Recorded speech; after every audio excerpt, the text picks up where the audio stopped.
Zikas from YoChicago with Jon McCulloch from the Belgravia Group, and we are in the original Potbelly on Lincoln Avenue, almost right across the street from the site of Children's Memorial Hospital, which you'll be submitting a proposal for tomorrow. Correct. In fact, the Belgravia Group, an affiliate of ours called Children's Plaza Development Company, Belgravia's founder Buzz Ruttenberg, who's lived in Lincoln Park his entire life, developed in Lincoln Park and throughout Chicago. And that's a long entire life. That is a long life. He'll remark that some 70 years ago he was born at Grand Hospital, just down the street from us here, now Lincoln Park Hospital. And a partner of ours, Greg Merdinger, who is formerly the principal in charge of development at the John Buck Company. We've teamed up with him and created Children's Plaza Development Company. And tomorrow's a day of transition and transformation for this neighborhood. The Lincoln Park Hospital down the street goes in front of their redevelopment plan, goes in front of the Plan Commission, and it's the deadline for developers to submit bids and proposals for Children's Memorial Hospital. So we won't see any shovels in the ground tomorrow, but it's a day kind of behind the scenes change for this neighborhood, and hopefully for the better. Are you expecting to be the only bid submission? Absolutely not. No. We don't really know how many bidders are going to be submitting. We assume there'll be many interested parties.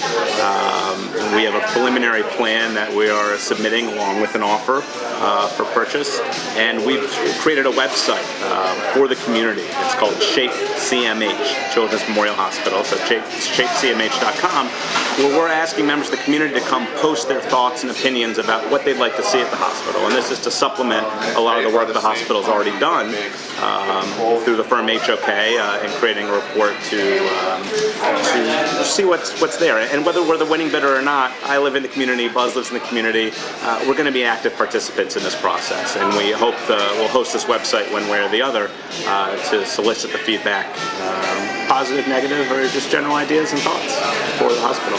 You're on one of the prime six-corner intersections in the city of Chicago. What is your vision for this corner? Well, the big conversation that has already occurred is a need for open space on the site and a need for density. I think the six-corner intersection is a wonderful part of Chicago. It demands activity, it demands density at times. And there's also a need for when you have a site this big, and just to define what the Children's Hospital campus is, it's the large triangle that is bound by Lincoln, Fullerton, and Orchard.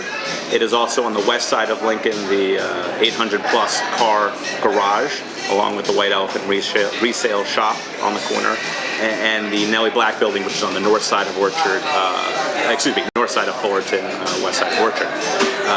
That main triangle site demands some form of open space, and I think the whole site as a park would be ill-advised. We have Oz Park, we have Jonquil, we have Lincoln Park. So density is needed in some We also have transit-oriented development is becoming increasingly important. Correct. And you're literally a block from the Fullerton L stop. Correct. And buses running up and down the street here. So that's correct. And the existing garages will hopefully service much of, if not all of, the new residential or retail that the site will accommodate. So how big a component of retail are you looking at? It'll be significant. I think there's an opportunity here for Lincoln Park to have an anchor retail. One of the problems that we see with Clark Street, for instance, is there's so many vacancies on Clark due to the multitude of 1,200 to 2,000 square foot boxes and no anchor, no draw other than a variety of different uses. You have the opportunity here with Lincoln Avenue, with people coming from the east, the west, the north, and the south, and whether it's one big box followed by a number of other little shops, whether it's several medium-sized boxes, there could be a lot of retail on the site. And in Lincoln Avenue... You're not talking Walmart, are you? I'm not talking anyone in particular. There's a lot of time between now and when any redevelopment will take place, and we'll see who's interested and who the community wants here. And I think the retailer that will want to be here will need to service this community. But you look at Lincoln Avenue from Welsh Street to probably the northern boundary of Chicago, it is a retail street. It is active in that regard. And this block currently doesn't have much retail because of the hospital, which is fine. But the hospital has also had thousands of employees, tens of thousands of visitors. Let me just disagree with you a little bit there. Feel free.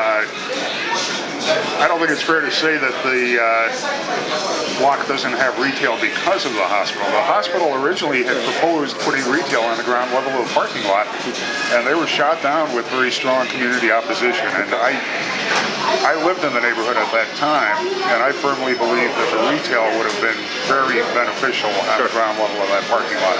And I agree with you, and because may have been the wrong word, not in spite of the hospital, but it's there. And so we don't have retail.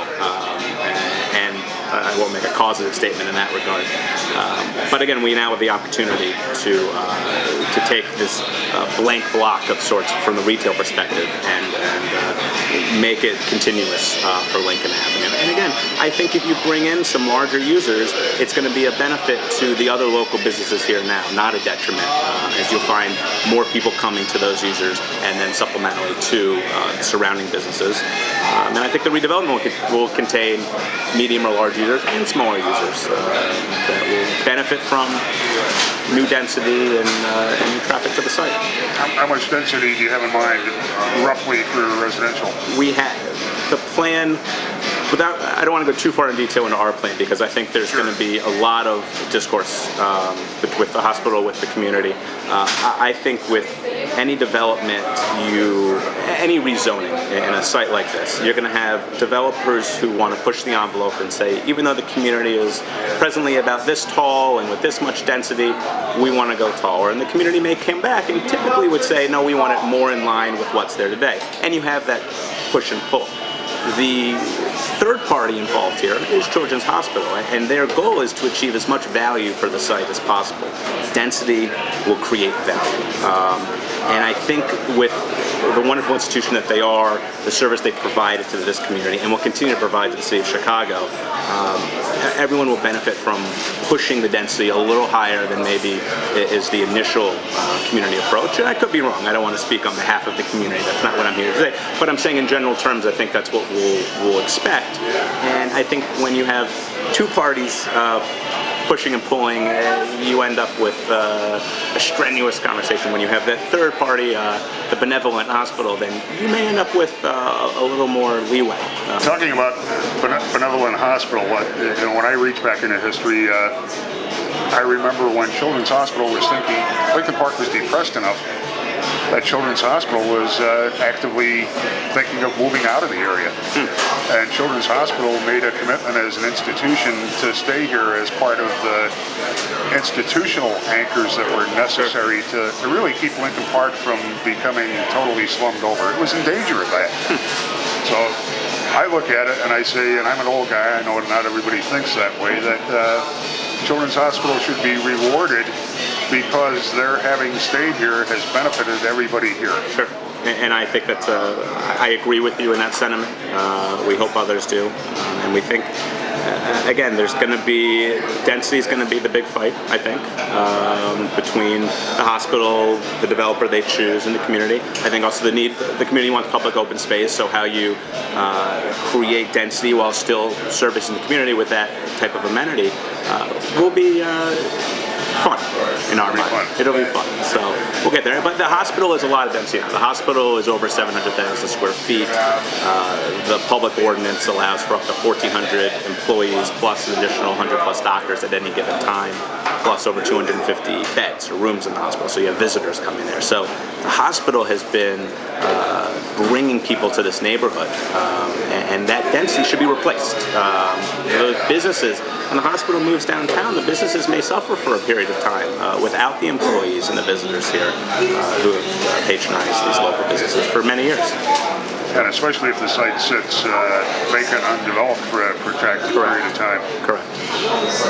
The one thing I think you may get some objection to is the people who who live in the 2300 block of Orchard across the street have probably gotten their nervous systems dependent on the constant volume of noise from the boilers at Children's Hospital. Yeah. Are they going to be able to live with the quiet if when you switch over? Well, there'll be a period of noise from our construction standpoint, but the point, if we have, they'll have the change of use should be to their benefit. And look, on Orchard, there's some terrific buildings there now, and I think the reuse of these buildings would be apt for any plan that comes forward. And we'll see what comes of it. One of the things that would occur to me, you're a short block to Lincoln Elementary School. That's the best that the city has to offer. Are you going to have any family housing included in your plans? We think we will. Part of the reason it's important to be able to attract different demographic groups to this project, and Lincoln Park is certainly plentiful with single-family homes and townhomes, and that's great. One of the reasons I'm here speaking with you is I'm 28 years old. I've lived in Chicago for 6 years since I graduated from college. The 20s and 30-somethings in this community are a vibrant, vital part of Lincoln Park. And although we're transient, the waves of the 20s and 30-somethings still exist. And with the echo boom, the children of the baby boom coming through the system out of college, there'll be a lot of young people looking for an urban setting. So I think it's important for us to deliver to Lincoln Park multifamily. 1-bedroom, 2-bedroom, 3-bedroom apartments, and there will also be the availability of larger townhome style or large single-floor units for families in our plan. But you haven't seen much multifamily developed in Lincoln Park. You've seen a lot of in the past. I can't think of the last time I saw a 1-bedroom apartment developed in Lincoln Park. You've seen more of the 3 flats turn into single-family homes, not vice versa. So, to us, there's an opportunity to continue to allow the 20-something, 30-something population to thrive in this neighborhood rather than to push it to the river north, so the Streeter Village, where there's a lot of multifamily and high-rise construction being built. When I moved here, the neighborhood was entirely 20-something and 30-something, and a few old-timers, but it was a young area at that time. Anecdotally, my grandmother was from London, British wit, and she lived in Bethesda, Maryland for many years, moved to downtown Washington, George Washington University campus, and when asked by one of her friends, why would you move there? And she said, oh, people are boring. And it's just the vibrancy of having many different age groups within one community was so appealing to her, and I think that we need to maintain that in Lincoln Park. Jonathan, thank you.